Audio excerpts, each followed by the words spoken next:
الحمد لله والصلاة والسلام على رسول الله ولا نبي بعده وعلى آله وأصحابه أجمعين أما بعد السلام عليكم ورحمة الله وبركاته. Hürmetli qadrli musulmon bavurlar, agayın tuğuslar, siz ben bizde осы күнге аман есен жеткізген жаратушы иеміз Алла Тағалаға мыңдап хамды саналар болсын. Пайғамбарымыз Мұхаммед Мұстафа саллаллаху алейхи ва салламға салават, сәлем болсын. Пайғамбарымыздың сахабаларына Алла разы болсын. Мұны бүгін тағы да Алла нәсіп етіп, Пайғамбарымыздың ұлық сахабаларынан бірі Абдуллах ибн Хузафат ас-Сахми радияллаху анхудың өмір тарихын оқығалы тұрмыз. Өткен жексенбі күні қайсы сахабаны оқып едік? Қаны кім айтады?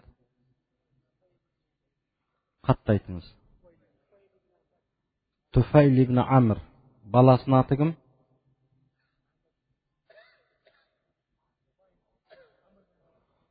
Амр ибн Туфайл. Не деп Пайғамбарымыз саллаллаху алейхи ва саллам о кісіге бата берген екен?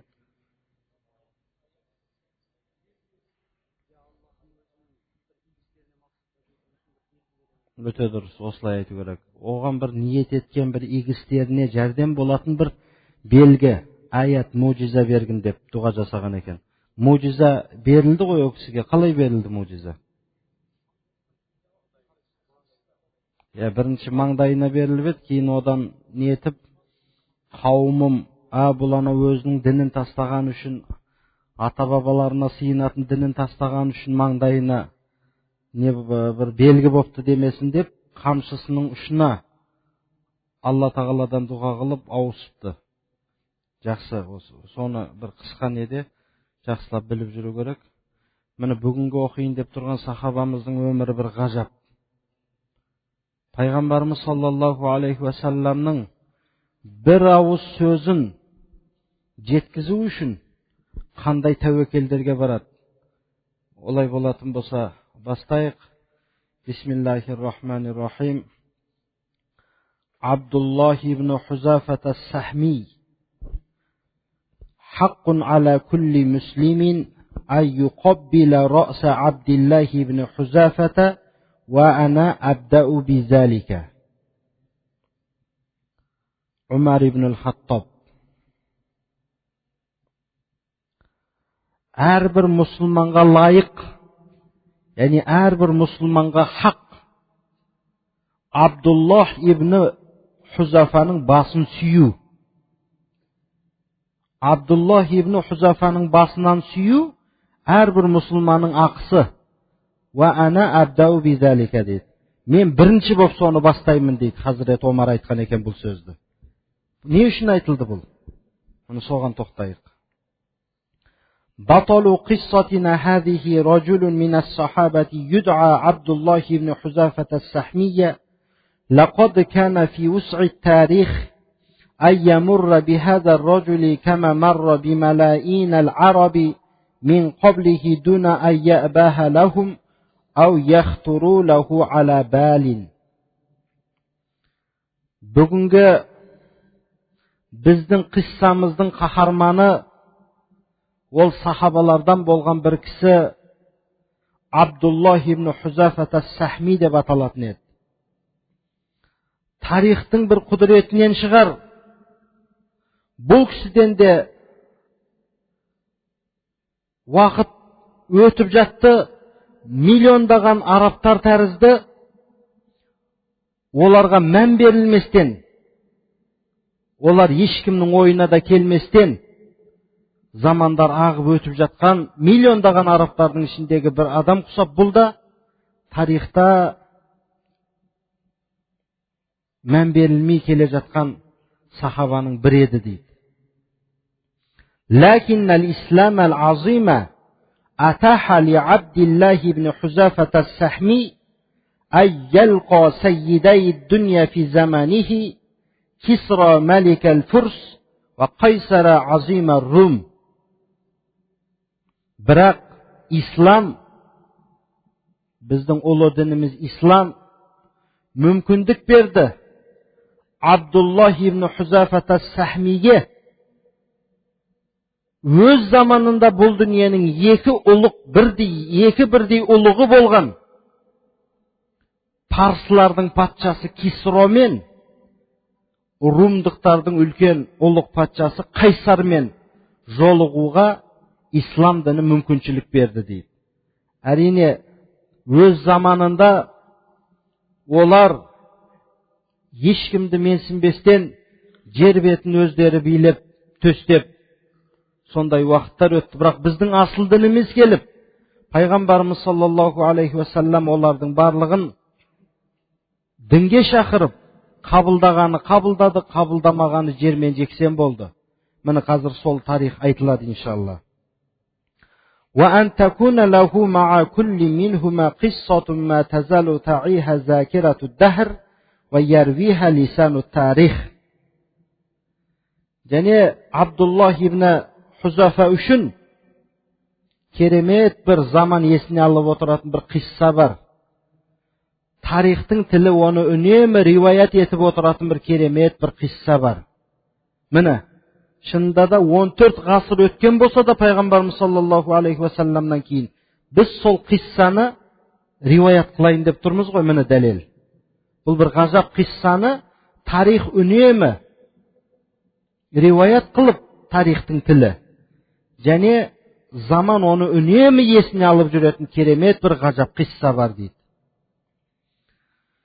Amma qissatuhu ma'a Kisra malikil Furs فكانت في السنة السادسة للهجرة حين عزم النبي صلى الله عليه وسلم أن يبعث طائفة من أصحابه بكتب إلى ملك الأعاجم يدعوهم فيها إلى الإسلام. Al endi Parslarning patchasi bo'lgan Kisromen bo'lgan onun qissasi ol hijratdan 16-yılı. Hijratning 6-yılında bo'lgan edi. Payg'ambarimiz sollallohu alayhi vasallam o'zining sahobalaridan bir necha tayfasin, bir nechevin jibergan vaqtda ajamlarning patchalarına bir xatlar men ularni islomga da'vat qilib, ya'ni payg'ambarimiz sollallohu alayhi vasallam Madinaga ko'chib kelgandan keyin, mana 6-yılı deb aturg'o, hijratning 6-yılı payg'ambarimiz sollallohu alayhi vasallamning jaqdostlari islom dinine kishilar ko'p kirgandan keyin endi payg'ambarimiz sollallohu alayhi vasallam tek qana arab jazirasi g'ana emas, ajam, janada Rum, Farslar ellerine xatlar jo'nata boshladi. Solarni islomga da'vat qilib. Va laqad kana ar-rasul sollallohu alayhi vasallam yuqaddiru khuturata hadhihi al-muhimmati. Degenmen payg'ambarimiz sollallohu alayhi vasallam bu bir mang'izli isning qanday bir qaterli ekanligini shamaladi. Payg'ambarimiz onu belgiledi. Ol oңай ish emas ekanligini shamaladi. Sonday axirib alemni bilib төстеп turgan, hech kimni mensinbeytin patchalarga qarapayım gana bir sahabalarni jo'natib kelendi sen islomga kir deu uchun payg'ambarimiz sollallohu alayhi vasallam keremet bir sahabalarni jiberuga to'g'ri keldi. Fa haulai rusulu sayazhabuna ila biladin naiyatin la ahda lahum biha min qabl. Al endi bu payg'ambarimizning elchileri ular sonday bir uzoq bir qalalarga barатын edi. Olar üçün aldın o qaladan hech qanday ma'lumot yo'q, bilmeydi. Mesela Parslar, nemese Rumdiqlar o qanday qala, xalqi qanday, tili qanday, odan hech qanday bexabar payg'ambarimizning elchileri payg'ambarimizning amanatını arqalab keter edi so jaqlarga. Wa hum yajhaluna lugati tilkal bilad va la ya'rifuna shay'an an amzijati mulukiha. Bu sahabalar, bu elçiler ол қалалардағы тілдерді білмейтін еді. Және ол қалалардың патшаларының мінез құлықтарынан да мүлдем бейхабар еді. Ұрдажық бас кесіп ала салатын патшалар ма? Жоқ бір кешірімді ақылға тоқтайтын жақсы бір патшалар ма? Одан да хабары жоқ еді бұл сахабалардың. Сумма иннахум сайад'уна хаулаил мулуки иля тарки адьянихим ва муфарақати иззихим ва султанихим ва духули фи дини қаумин кану иля ал-амсил қариби мин баъди атба'ихим иннаха рихлатун хатиратун az-захибу фиха мафқудун вал-аиду минха маулудун. Қараңыз мына сөздерді. Кейін бұлар ол бір бейтаныс елдерге, бейтаныс жерлерге қандай мақсатпен бара жатыр? Керемет дастархан жайып қойып қонаққа келіп кетіңіз деп шақырып атқан жоқ бұл сахабаларды. Бәлки бұлар ол патшаларға барудағы мақсаттары олардың діндерін тәрік қыл деп шақыруға бара жатыр. Мәселен, фарсылар, румдар, олар әбден отпарастар, бұтпарастар. Соларға барып тұрып, ей, сенің ана сиініп жатқан бұтың ол Алла емес, ол ширк. Сен мына хақ Алланың дініне кіргін деу үшін бара жатыр олар. Және олардың құрметінен, олардың сұлтандығынан баз кешу үшін шақыруға бара жатыр. Сен енді патшалықты қой. Патша бір Алла ғана. Сен мына біздің дінімізге кір деу үшін бара жатыр. Және де олар кеше ғана өздерінің артында ілесіп жүрген бір қауымның дініне кіруге шақыру үшін бара жатыр. Сол кезде пайғамбарымыз саллаллаху алейхи ва саллям асыл дінімізді алып келгенге дейін бүкіл адамзат баласы неше түрлі адасуларда болды ғой. Керек болса жаңағы парсылар мен румдықтар сиынып жатқан от пен бұтқа арабтар да сиынды. Кеше ғана, күні кеше ғана өздеріне ілесіп, өздеріне мүтабаат қылып жатқан адамдардың дініне кіруге шақырып бара жатыр. Бұл сапар өте қатерлі сапар еді. Ол сапарға кетуші адам жоқ болушы еді. Қайтушы адам жаңа туылғандай болушы еді дейді. Ана бір адам бір қатты өлім аузынан қалса не деп жатады? Жаңадан туылғандай бопты мынау деп. Бір сөздер болып жатады ғой. Сол сияқты ол сапарға кетуші адам, ол өлуші адам еді. Мафқут деген жоқ, із-түзі жоқ. Жоғалып кетуші адам еді. Ал қайтып келуші адам аид. Ол мәулуд, жаңа туылғандай болушы еді дейді. لذا جمع الرسول عليه الصلاة والسلام أصحابه وقام فيهم خطيبا فحمد الله وأثنى عليه وتشهد ثم قال أما بعد فإني أريد أن أبعث بعضكم إلى ملوك الأعاجم فلا تختلفوا علي كما اختلفت بنو إسرائيل على عيسى بن مريم. فقال أصحاب رسول الله صلى الله عليه وسلم نحن يا رسول الله نؤدي عنك ما تريد فابعثنا حيث شئت. Пайғамбарымыз саллаллаху алейхи вассалам осы сапардың соншалықты қатерлі екенін білгендігі үшін сахабаларының барлығын жинап, олардың арасында тұрып хұтпа оқыды. Яғни оларға қарата сөз сөйледі. Алла тағалаға хамды сана айтты, тәшәһүд айтты, кейін айтты сахабаларға: мен сіздерден бағзыларыңызды, кейбіреулеріңізді анау ажам патшаларына жіберуді қалап тұрмын. Ажам деп, арабтардан басқа қауымның барлығы ажам деп аталады. Сіздер маған қарсы келмеңіздер. Анау уақытында Иса ибн Мариямға Исраил қауымы, яғни Бәни Исраил, Иса ибн Мариямға қарсы келген сияқты сіздер маған қарсы келмеңіздер. Мен жіберуге мәжбүрмін. Осы аманатты сіздер орындауларыңыз керек деген сөзді айтқан кезде сахабалар не деді? Ойланып тұрған жоқ. Сахабалары пайғамбарымыз саллаллаху алейхи вассаламның былай деді: Я Расулаллах, сіз қалаған нәрсеңізді біз адай етеміз. Сіз қалаған нәрсеңізді біз орындаймыз. Бізді қалаған жеріңізге жіберіңіз деді. Бірақ сахабалар да білетін еді. О жерге барғанда я тірі қайтады, я басы шабылған күйде қайтады. Өйткені сондай күшіне мініп тұрған адамға барып дініңді таста, кел исламға өт, сұлтандығыңды таста сен деп айту, ол өліммен тең әрине. انتدب عليه الصلاة والسلام 6 من الصحابة ليحملوا كتبه إلى ملوك العرب والعجم، وكان أحد هؤلاء 6 عبد الله بن حذافة السهمي، فقد اختير لحمل رسالة النبي صلى الله عليه وسلم إلى كسرى ملك الفرس. Пайғамбарымыз саллаллаху алейхи ва саллам сахабалардан 6-ын уәкіл қылды. Өзінің анау арабтар мен ажамдарға болған, яғни арабтар мен ажамдардың патшаларына жіберілетін хаттарын апару үшін 6 бірдей сахабасын уәкіл қылып дайындады пайғамбарымыз. Сол 6-ның біреуі қазіргі біз айтып отырған Абдуллах ибн Хузафат ас-Сахми еді. Ол пайғамбарымыз саллаллаху алейхи ва салламның хатын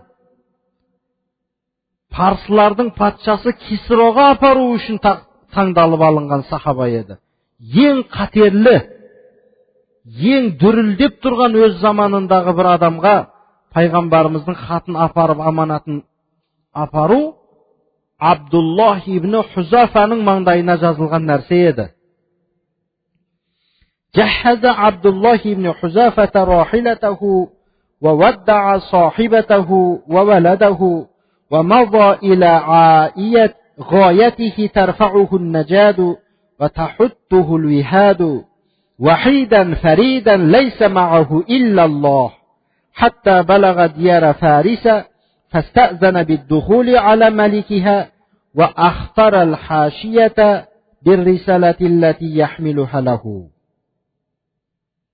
Абдуллах ибн Хузафа өзінің көлігін дайындады жолға шығу үшін.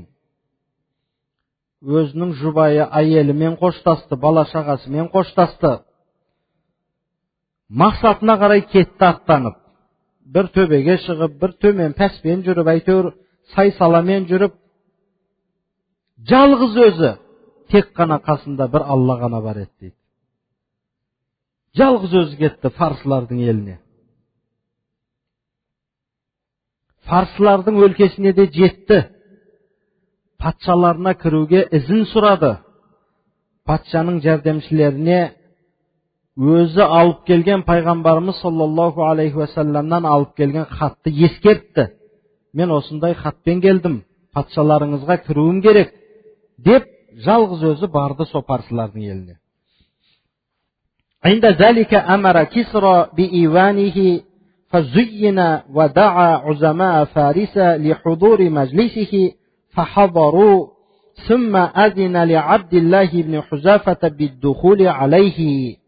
Сол уақытта Кисра өзінің қасырын әдемілеп сәндеуді әмір етті. Енді ол ойламады, сондай нәрсемен келіп тұр бұл сахаба. Дініңді тәрік қыл, исламға өт деп кеп тұр деп ойлаған жоқ қой. Әдетте бір елге патшаға бір делегация келетін болса, өзінің сарайын сәндеп, әзірлеп, дайындайды.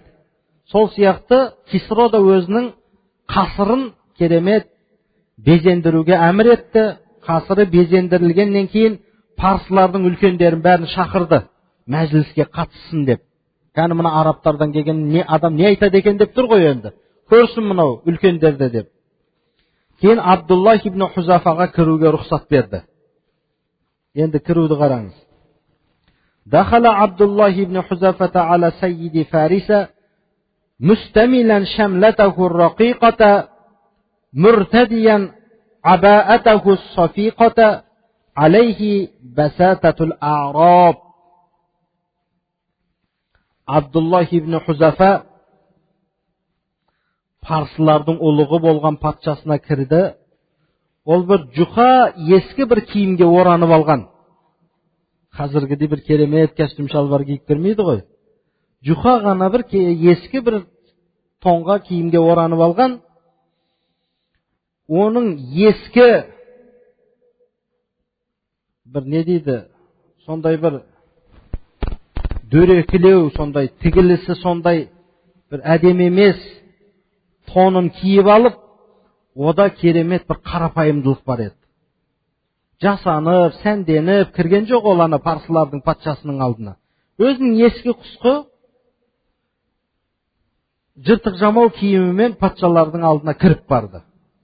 Лакиннаху кана алиял хамати машдудал қамати татаajjahu bayna jawanihihi izzatul islam va tatawaqqadu fi fuadihi kibriyaul iman. Бірақ оның басы тік еді бұлай. Басы тік.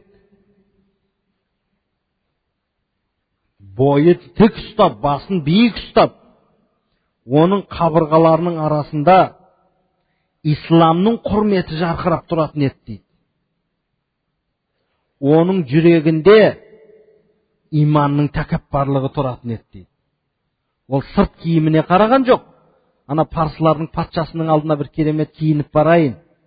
Мүмкін өз кезде енді керемет киім болмаса да жаңа әдемі тігілген тондарды киіп барса да болар еді. Жоқ, ол оған мән берген жоқ. Өйткені оның жүрегінде иманның тәкаппарлығы ұрып тұрған. Қабырғаларының арасында исламның құрметі жарқырап тұрған. Бойын тік ұстап, басын биік ұстап, парсылардың патшасының алдына кіріп барды. فما إن رآه كسرى مقبلا حتى أومأ إلى أحد رجاله بأن يأخذ الكتاب من يده فقال لا إنما أمرني رسول الله صلى الله عليه وسلم أن أدفعه لك يدا بيد وأنا لا أخالف أمرا لرسول الله فقال كسرى لرجاله اتركوه يدن مني فدنا من كسرى حتى ناوله الكتاب بيده. Қараңызшы мұнаны. Кисро өзіне жүріп келе жатқан, бет алып келе жатқан Абдуллах ибн Хузафаны көріп ақ, қасында тұрған жәрдемшілеріне ишара берді. Яғни ананың қолындағы хатты алыңдар деген сияқты. Бұлай. Сол кезде Абдуллах ибн Хузафаның тірлігін қараңыз. Лә деді бірден, жоқ, бермеймін мен бұларға.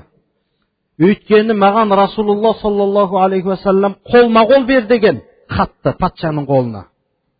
Мен еш уақытта пайғамбарымыздың ісіне қарсы келе алмаймын. Мен сіздің қолыңызға беруім керек деп, ана көмекшісін де қолына бермей қойды хатты. Сол кезде Кисро түсініп, жәрдемшілеріне айтты, тек қойыңдар оны, жіберіңдер, маған жақындасын. Деп жақындағаннан кейін қолынан созып, қолма-қол хатты алды пайғамбарымыздың хатын. Енді ары қарай қараңыз, қалай болады. Сумма да'a Кисра катибан арабиян мин ахлил хирати ва амараху ан яфудда al-kitaba bayna yadayhi wa an yaqra'ahu alayhi fa idha fihi bismillahir rahmanir rahim min Muhammadin Rasulillahi ila Kisra azimi Farisa salamun ala man ittaba'al huda. Keyin Kisro Hira degan yer бар ekan. Hira deb Najf пен Kufaның арасындағы Ирактың бір район екен. Сол жерден келген бір араби бір хатты танитын, жазалатын бір адамды шақырып, оған әлгі пайғамбарымыздан келген хатты көзінше аштырып, оқуға бұйырды. Ол хатта бұлай деп жазылған еді. Басын айтады. Бисмиллахир-рахманир-рахим. Рахман-рахим болған Алланың атымен бастаймын. Мен Мұхаммадин Расулиллахи иля Кисра азими Фарис. Парсылардың үлкені болған, патша деп тұрған жоқ. Парсылардың үлкені болған Кисроға Мұхаммад Алланың елшісінен сәлем. Және хидаятқа жүрген адамдарға сәлем болсын деп басталады. Пайғамбарымыздың хаты солай деп басталады үнемі. فما إن سمع كسرى من الرسالة هذا المقدار حتى اشتعلت نار الغضب في صدره فاحمر وجهه وانتفخت أوداجه لأن الرسول عليه الصلاة والسلام بدأ بنفسه فجذب الرسالة من يد كاتبه وجعل يمزقها دون أن يعلم ما فيها وهو يصيح أن يكتب لي بهذا وهو عبدي. Осы сөзді естіп-ақ мен Мұхаммадин Расулилла иля Кисра азими Фарис деген бір қатар сөзді оқыды. Сол сөзді естіп-ақ оның жүрегінде ғазап оты қайнап шыға келді. Жүзі қызарып кетті, беті. Тамырлары шығып кетті дейді, ашуланғаннан. Өйткені Расулулла саллаллаху алейхи ва саллам өзінен бастаған еді бірінші. Керемет, аса құрметті парсылардың патшасы деген жоқ пайғамбарымыз. Мен Мұхаммадин Расулилла деп бастады.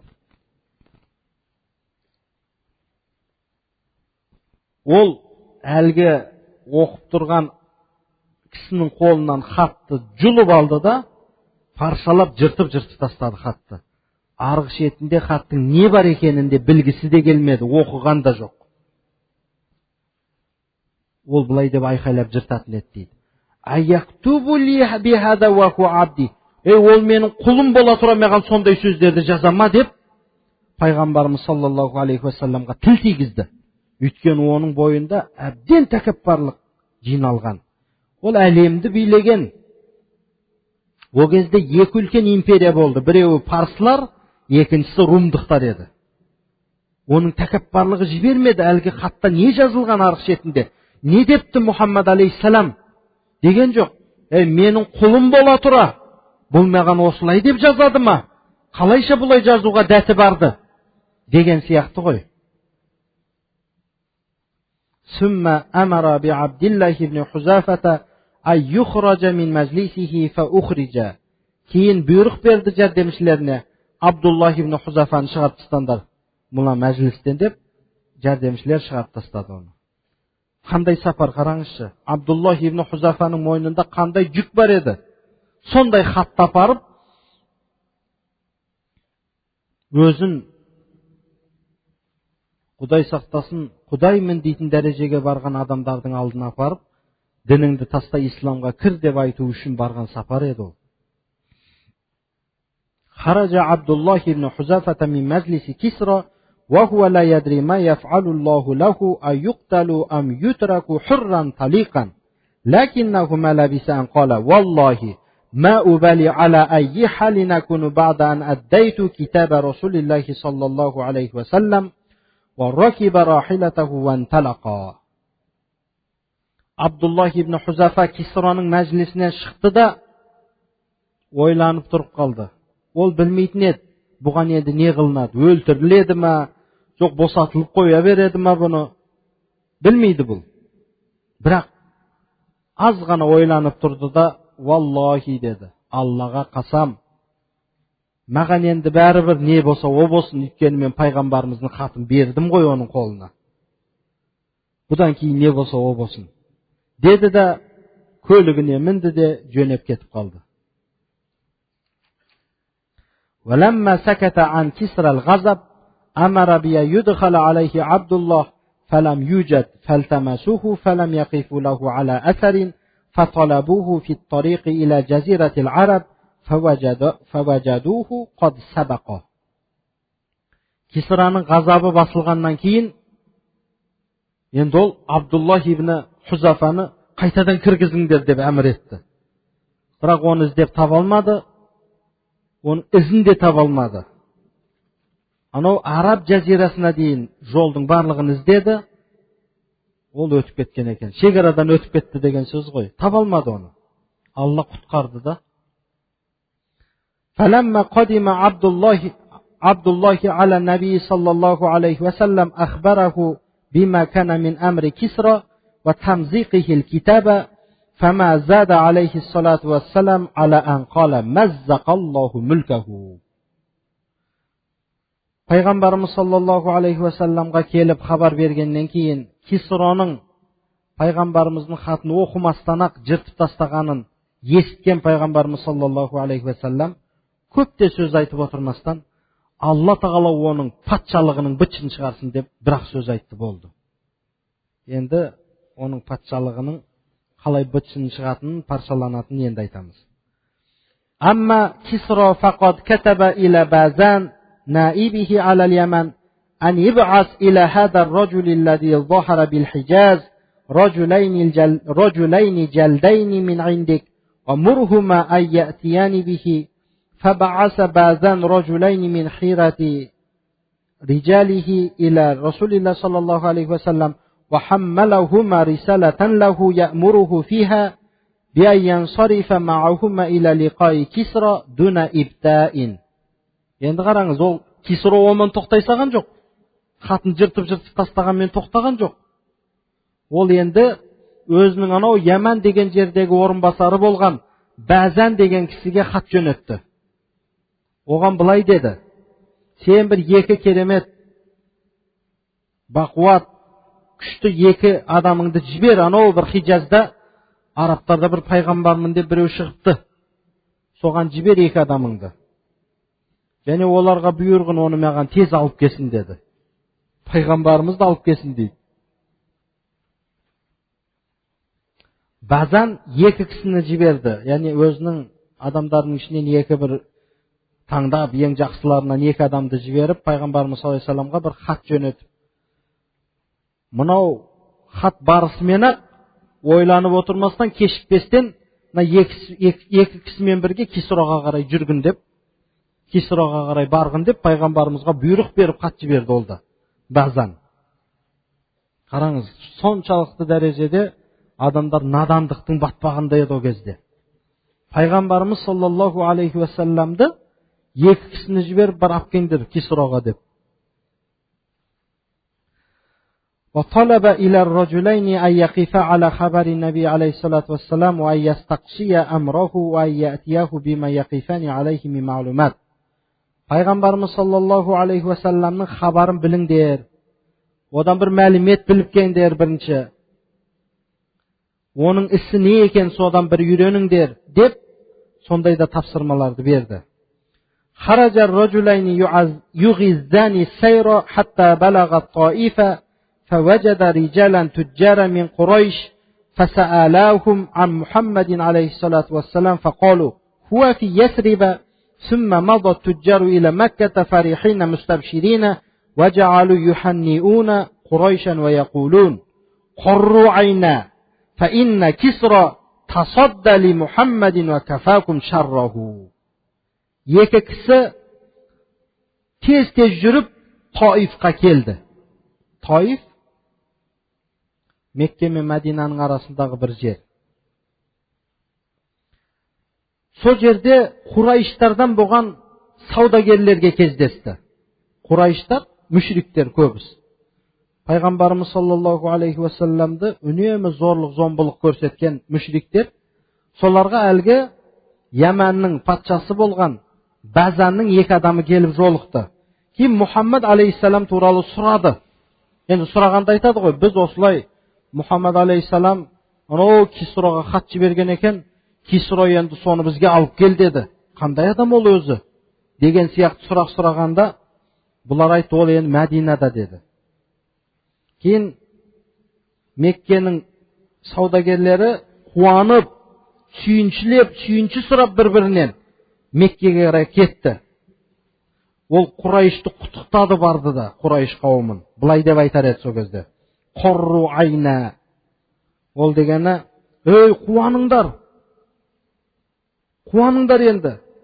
Анау Кисроның өзі Мұхаммедке бел байлапты. Енді Мұхаммедтің жамандығы сендерге сол Кисро алып береді енді өшін. Біз енді түк істемадық, Мединеге көшіп кетті ғой. Енді қуана беріңдер. Ана Кисро өзі бел байлапты Мұхаммедке. Деп, болмасам пайғамбарымыздың өзінің қауымы. bir-birini sүйінші айтып, bir-birine мәз болысып, солай саудагерлер Меккеге жетіп барды. Амма ар-раджулайни фаяммама вajhayhima шатр ал-Мадинати хатта иза балагаха лақия ан-набiyya алейхи салату вассалам ва дафа'a илайхи рисалата Базан ва қала лаху инна малика ал-мулук Кисра كتب إلى ملكنا بازان أن يبعث إليك من يأتيه بك وقد آتيناك لتنطلق معنا إليه فإن أجبتنا كلمنا كسرى بما ينفعك ويكف أذاه عنك وإن أبيت فهو من قد علمت سطوته وبطشه وقدرته على إهلاكك وإهلاك قومك. يعني من يككس Бұлар енді Мәдинаға қарай бет алып жүріп кетті. Мәдинаға келіп, пайғамбарымыз саллаллаху алейхи вассаламға жолықты. Базанның хатын берді. Сөйтіп тұрып, оған бұлай деп атыр пайғамбарымызға екеуі. Анау патшалардың патшасы Кисро, біздің патшамыз Базанға хат жіберіпті, мына хатты жіберіпті. Ол хатта сізді алып келетін екі кісіні жібер депті. Сол екі кісі біз сізге кеп тұрмыз. Егер біздің сөзімізге мақұл деп бізбен еріп жүретін болсаңыз, біз патшамызға сіз жайлы жақсы сөз айтамыз, сізге жамандық жасамайтын болады. Қараңыз, сөзді қараңыз. Ал егер сіз бет бұрып, жаңағыдай бас тартып, бізбен бірге жүрмейміз десеңіз, сіз білесіз ғой ол Кисроның қандай адам екенін, оның құдіреті күшті, сізді өлтіреді және сіздің қауымыңызды қырып тастайды деген сөздерді айтып келді ана екі адам. فتبسم الرسول عليه الصلاة والسلام وقال لهما ارجعا إلى رحالكما اليوم وأتيا غدا. Пайғамбарымыз саллаллаху алейхи вассалам екеуінің бетіне жымиып бір күлді де, барыңдар тоқтаған жерлеріңе барып, қонақ үйлеріңе барып жата тұрыңдар, ертең келесіңдер деді. فلما غدوا على النبي صلوات الله عليه في اليوم التالي قال له هل أعددت نفسك لمضي معنا إلى لقاء كسرى. Екеуі ертеңінде келіп пайғамбарымыз саллаллаху алейхи вассаламға дайындалдыңыз ба бізбен бірге Кисроға жүруге дегенде пайғамбарымыз саллаллаху алейхи вассалам ол екеуіне فقال لهم النبي صلى الله عليه وسلم لن تلقيا كسرى بعد اليوم فلقد قتله الله حيث سلط عليه ابنه شرويح في ليلته كذا من شهر كذا. Пайғамбарымыз саллаллаху алейхи вассалам екеуіне айтты. Жоқ, енді сен екеуіңде жолығамайсың Кисроға. Өйткені Алла тағала оны өлтірді. Оған өзінің баласы Шировайхты сұлтан қылып, яғни Шировайхтың қолымен Алла тағала оны өлтірді. Мынау түні, мынау айда деп пайғамбарымыз саллаллаху алейхи вассалам хабар берді. فحدق في وجه النبي صلى الله عليه وسلم وبدت الدهشة على وجهيهما وقال أتدري ما تقول أنكتب بذلك لبازان. Ана екеуі пайғамбарымызға тігіліп қарап қалды. Жүздерінде бір қорқыныш тұратын еді. Сөйте тұрып былай дейді: не деп тұрғаныңызды білесіз ба? Осылай деп Базанға жаза берейік па? Деп, бұлар енді пайғамбарымызға үстемелеп жаңағыдай. Енді ол Кисроны өлмейді деп жүр ғой енді бұлар.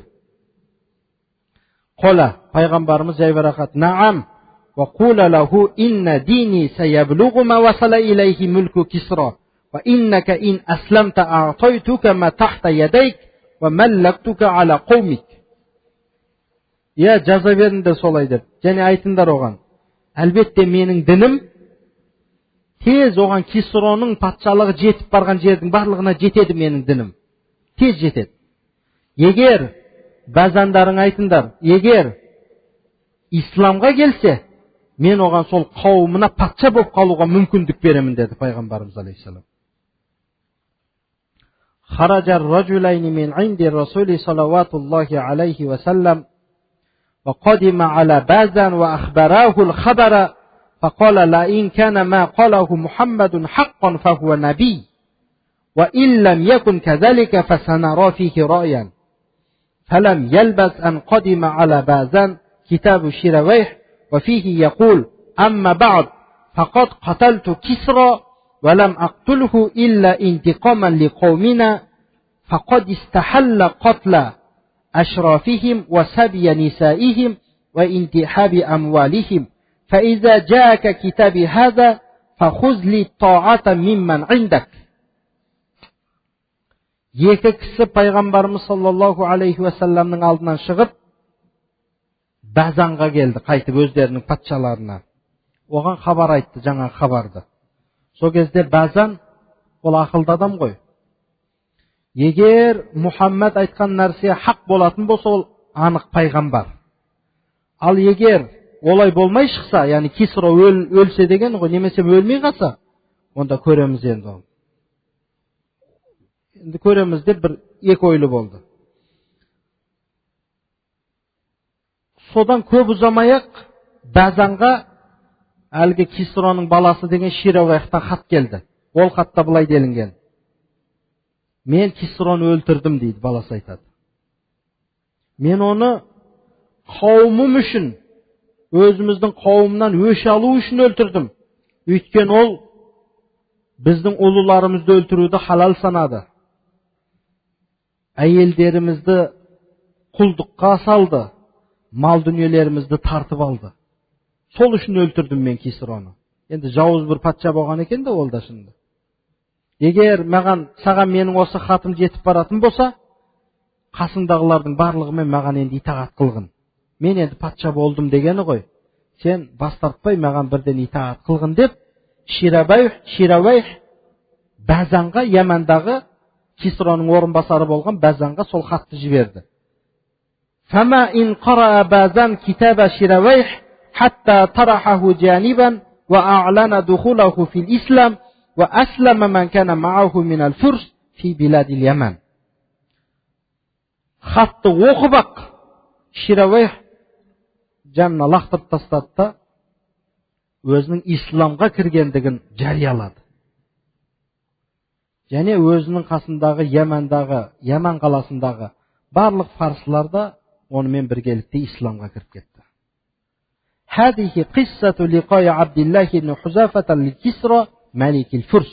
Енді бұл қисса Абдуллах ибн Хузафаның парсылардың патшасы болған Кисрамен жолығу қиссасы болды. Ал енді екінші فما قصة لقائه لقيصر عظيم الروم. Ал енді румдықтардың үлкені болған Қайсармен жолығуының қиссасы қан енді. Соны оқиық енді былай қарай. لقد كان لقاؤه لقيصر في خلافة عمر بن الخطاب رضي الله عنه وكانت له معه قصة من روائع القصص. Ал енді Абдуллах ибн Хузафаның румдықтардың үлкені болған Қайсармен жолығуы бұл пайғамбарымыз саллаллаху алейхи уассаламның ең әділ сахабасы болған екінші халифа Хазіреті Омар ибн Хаттабтың халифалық дәуірінде болған еді. Бұл енді қиссалардың ішіндегі ең бір ғажап керемет қисса.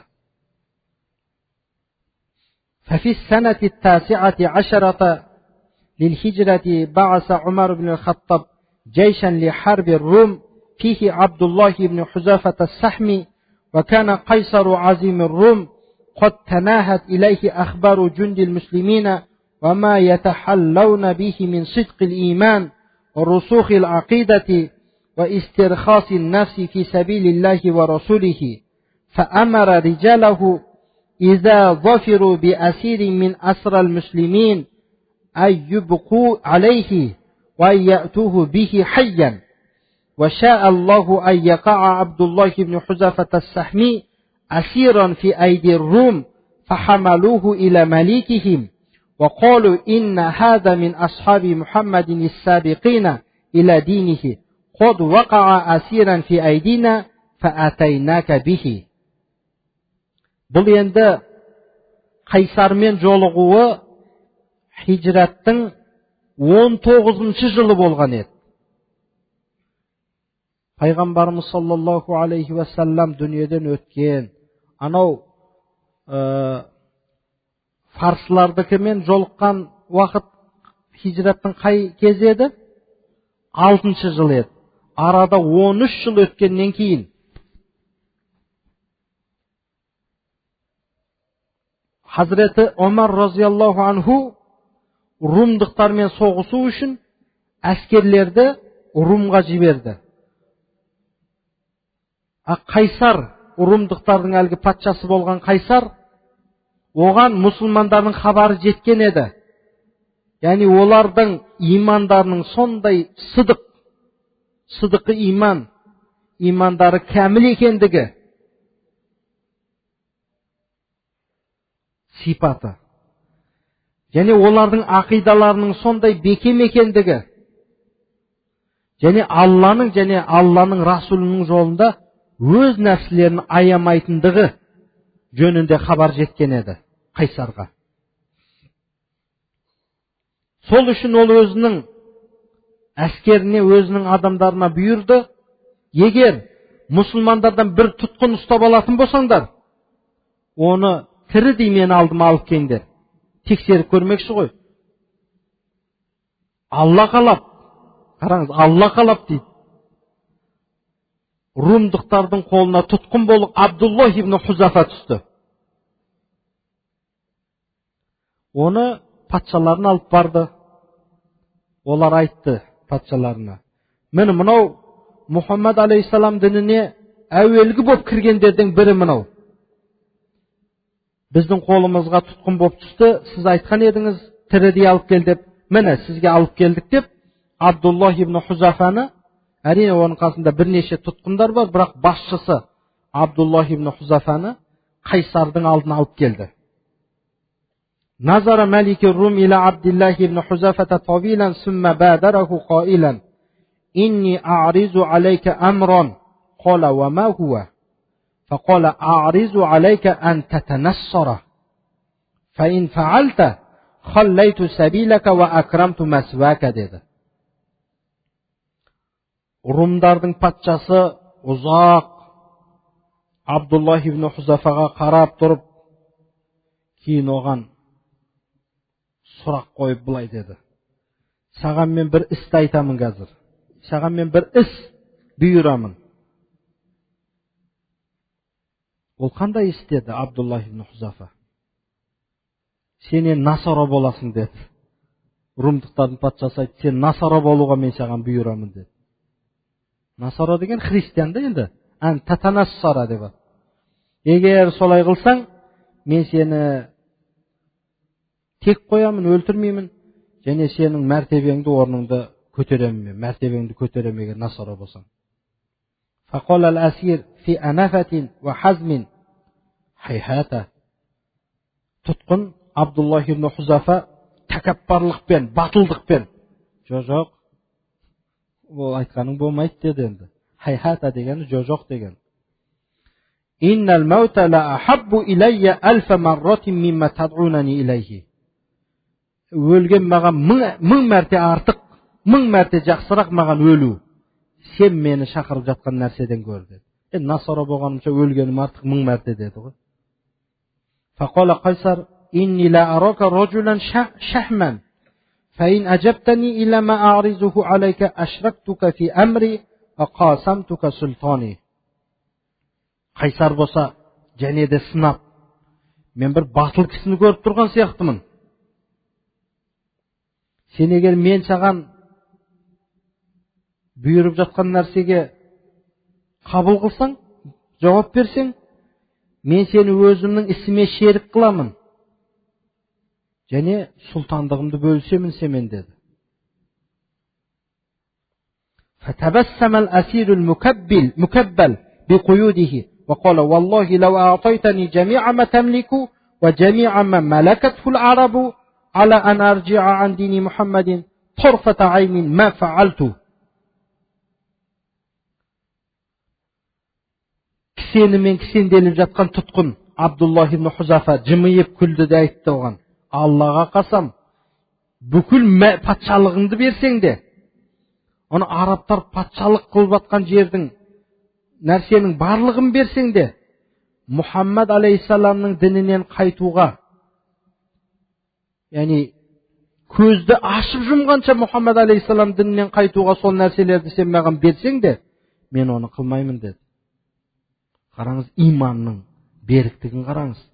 Басқа бір дүниеге қызығатын бір адам болса, шынында патша болсам, патша болып алайын, аман қалам, тірі қалам дейтін беді. Жоқ. Алла тағала Абдуллах ибн Хузафадай керемет сахабаны тұтқынға түсірді сол жерде. Қола изан ақтулука. Сол кезде Қайсар ашуланып, олай болса өлтіремін енді сені деді. Қола анта ва ма турид. Қалағаныңды қыл. Қалағаныңды қыл, мен дайынмын деді. Сумма амара бихи фасулиба ва қала ли қаннасатихи биррумияти ирмуху қариба мин ядихи ва хуа я'ризу алейхи танассура фааба. Кейін Қайсар оны асып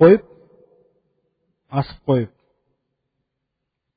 өзінің садақпен айтатын мергендеріне бұйырды. Ана қолынан атыңдар деді. Енді қолынан байлап қойған ғой. Сөйтіп, оған насара болуды қайта-қайта айтар еді, бірақ бұл қайта-қайта айтқан сайын бас тартатын еді. Фақола ирмуху қариба мин риджлайхи ва хуа я'ризу алейхи муфарақата динихи фааба. Енді Қайсар әбден қолын атып болғаннан кейін мергендеріне айтты, енді аяғын атыңдар деп өзі қайта-қайта насара бол, дініңді тәрік қыл деп айтар еді, бірақ Абдуллах ибн Хузафа сонша азапталып жатса да бас тартар еді.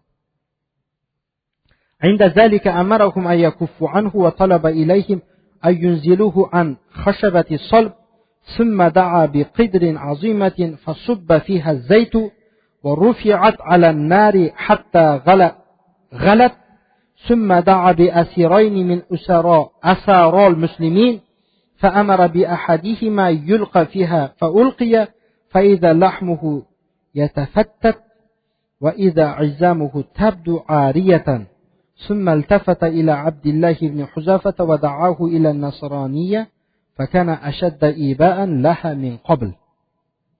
Сол уақытта одан түк шықпайтынын білгеннен кейін патша Абдуллах ибн Хузафаны болды, енді тоқтаңдар, атуды тоқтатыңдар деп, ана асылып тұрған дар ағашынан түсіріп, үлкен бір қазанға толтырып май құйғызып, оған астына от жақты, май, зәйт. Кейін әбден от қайнағаннан кейін, әлгі май қайнағаннан кейін, мұсылмандардың екі бір тұтқынын алдырып, Абдуллах ибн Хузафаның көзінше біреуін майға салды, қайнап тұрған майға. Судан да көріп май өте жаман болады екен. Сонда жаңа сифаттап айтып жатыр, ананың еттері сүйегінен ажырап, қайтадан алған кезде тек қана сүйегі ғана шықты дейді әлгі әсір тұтқынның. Кейін Абдуллах ибн Хузафаға бұрылып тұрып, оған тағы да насарани бол деп бұйырды. Сондай азапты көріп тұрған Абдуллах ибн Хузафа алдыңғыдан да қаттырақ бас тартты. Қорққан жоқ. فلما يئس منه أمر به أن يلقى في القدر التي ألقي فيها صاحبه فلما ذهب به دمعت عيناه فقال رجال قيصر لملكهم إنه قد بكى فظن أنه قد جزع وقال ردوه إلي فلما مسل بين يديه عرض عليه النصرانية فأباها فقال ويحك فما الذي أبكك إذن. Ана екі бірдей тұтқынды май қайнап тұрған қазанға салғаннан кейін, енді әбден үміті үзілген патша Абдуллах ибн Хузафаны да қазанға салуға бұйырды.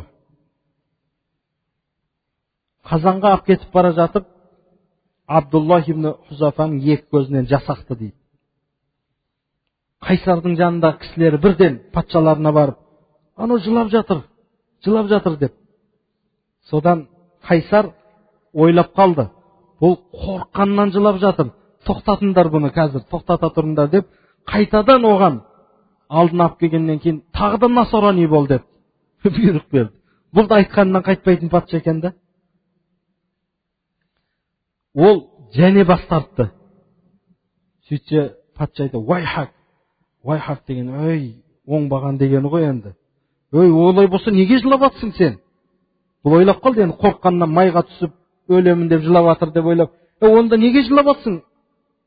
Дегенде фақала: أبكاني أني قلت في نفسي تلقى الآن في هذه القدر فتذهب نفسك وقد كنت أشتكي أن يكون لي بعدد ما في جسدي من شعر أنفس فتلقى كلها في هذا القدر في سبيل الله. O кезде Абдуллах ибн Хузафа жауап берген екен: мен жылап атқан себебім өз нәпсімді өзім айттым дейді. Өзім айттым дейді: ей нәпсім, қазір сен мына қазанға түсіп өлесің де қаласың.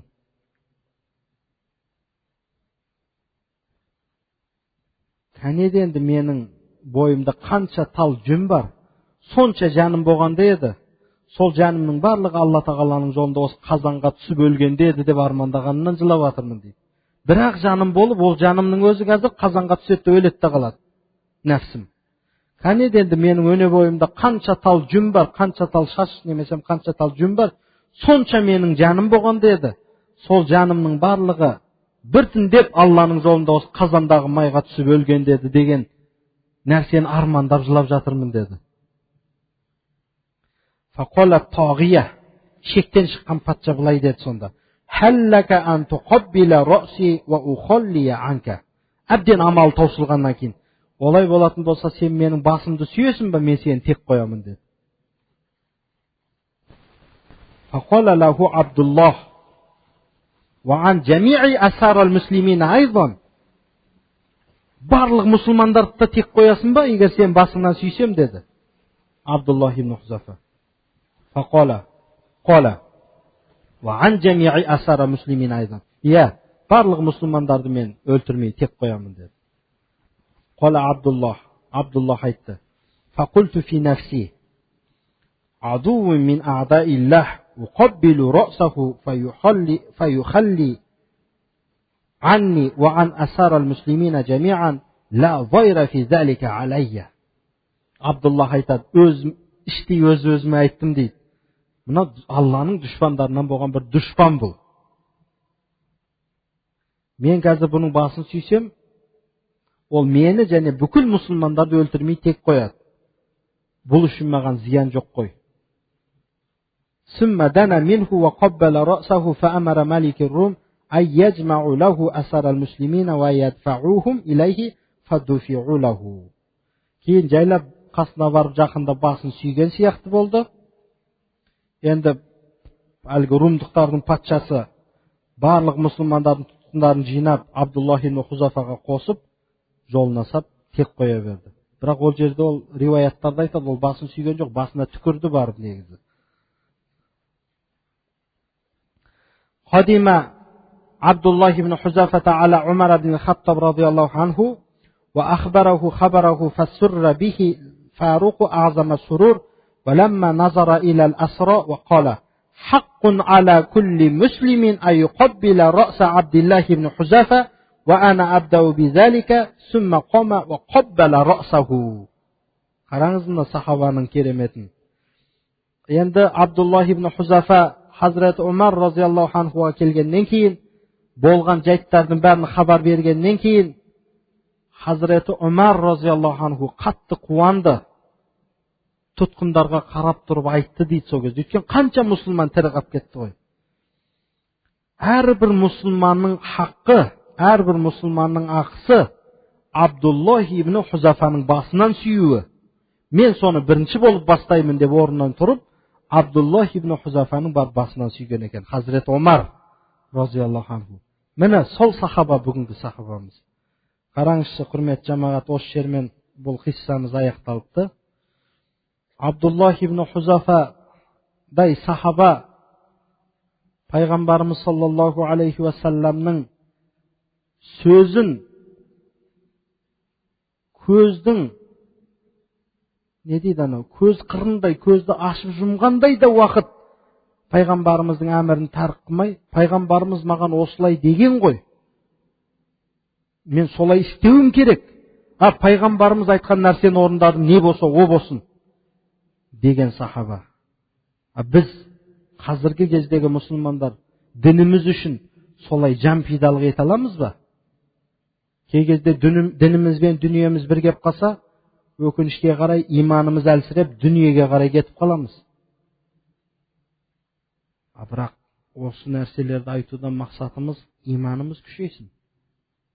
Бір ұлылардан бір кісі айтқан екен, осы ұлыларды айтқан кезде адамның бойындағы тәкаппарлық өледі. Егер адам мен болатын болса, ол адам менмендігі кетеді депті. Шынында да біз мынау сахабалардың басып кеткен ізіне де тұрмаймыз. Егер олардың ізі болса қазір. Бірақ өкінішке қарай біз менмендігіміз де бар, тәкаппарлығымыз да бар. Дініміз үшін біз жан пидалық жасай алмаймыз. Басқа миссионерлер, басқалар жан беріп қызмет жасап жатыр. Біз жай барақат жүрміз. Оқып алған 2-3 хадисімізге мәзбіз. Жаттап алған бір бет фатихамызбен құл хуаллаху ахадқа мәзбіз. Сол ма мұсылмандық? Сол ма біздің дінімізге деген жанашырлығымыз? Әрбір исі мұсылман осы мен оқып айтып жатқан нәрсені өзі де оқи алатын дәрежеге жетсе, ол нұр үстіне нұр болар еді иншалла. Осы отырған бәріміз, жамағатымыз. Осы бізді видеоға түсіріп жүрген бауырымызына Абдул-Азиз деген азамат, Алла разы болсын. Мақсаты бұның да осы сауабы тарқалып қалсын. Осы жігіттерді бізге мына Қайрат ағамыз алып келіп өзі бізге ешқандай ауыртпалық салғызбай жасап жатыр, Алла разы болсын. Сол айтқан еді маған, имам осыны әр жексенбіде айтқан сәл ұзайып кетіп жатыр. Күніге айтып тезірек тарқатып тастамаймыз ба бұл уағыздарды деп. Мен айтқам, ойланып көрейін. Шынында қарасам, егер мен оны шәкірттерге айтып тез айтып берсем, әрине дұрыс болар еді. Бірақ жамағат сіздер осыны естіп қалсын деп жатырмын да. Мен құфтаннан кейін айтуым мүмкін, таңнан кейін айтуым мүмкін, шамнан кейін айтуым мүмкін. Бірақ бір жамағат болса да естіп қалсын деген мақсатпен қап кетпесінші. Мен қазір бір айтсам, бір аптаның ішінде мен 7 сахабаны өтіп кеткен болам. 7 сахабадан біздің жамағат хабарсыз болып қалады. Сол үшін жай болса да осылай 1 сағат уақытымыз, міне 1 сағаттан артық емес екен, кем де емес екен. 1 сағат уақытымызды өшетіп отырған 10-даған біздің жамағатымыз естіп қалып жатыр. Имандары күшейеді, илімге деген махаббаттар артады. Пайғамбарымызға, пайғамбарымыздың сахабаларына деген олардың ықыластары артады. Сол мақсатпен жасалып жатыр. Ва ахиру дa'wana алхамдулиллахи rabbil alamin. Rabbana faghfir lana zunubana wa kaffir 'anna sayyi'atina wa tawaffana ma'al abrar. Ya Rabbim Allah, осы айтылған сахабалар, Анас ибн Малик радиаллаху анхуды айтып өттік. Саид ибн Амир радиаллаху анхуды, Туфайл ибн Амр радиаллаху анхуды, бүгінгі сахаба Абдуллах ибн Хузафа радиаллаху анхуларды айтып өттік. Я Раббим Аллах, осы сахабалар жөнінде айтып жатқан сөздерімізді өзің қабыл ете көр. Қате кемшіліктеріміз болса, оқып жатқан, айтып жатқан нәрселерімізді Алла өзің кешіре көр. Өйткені біз бұл сахабалардың басып өткен ізіне де арзымайтын күнәһар бір пенделерміз. Бұл сахабаларды біз аузымызға алуға да біз лайық емес бір күнәһар пенделерміз. Дегенмен Алла ықыласымыз дұрыс. Осы сахабалардың өмірімен берекеленіп, осы сахабалардың істеген амалдарымен біз де амалданып қаламыз ба деген үмітпен айтылып жатыр. Қабыл ете көр, Раббим Алла, біздерге илім бере көр. Сол илімімізді халыққа жаюға, халқымызға ислам дініне қызмет етуге, жанпидалықпен қызмет етуге Алла біздерге күшті иман нәсіп ете көр.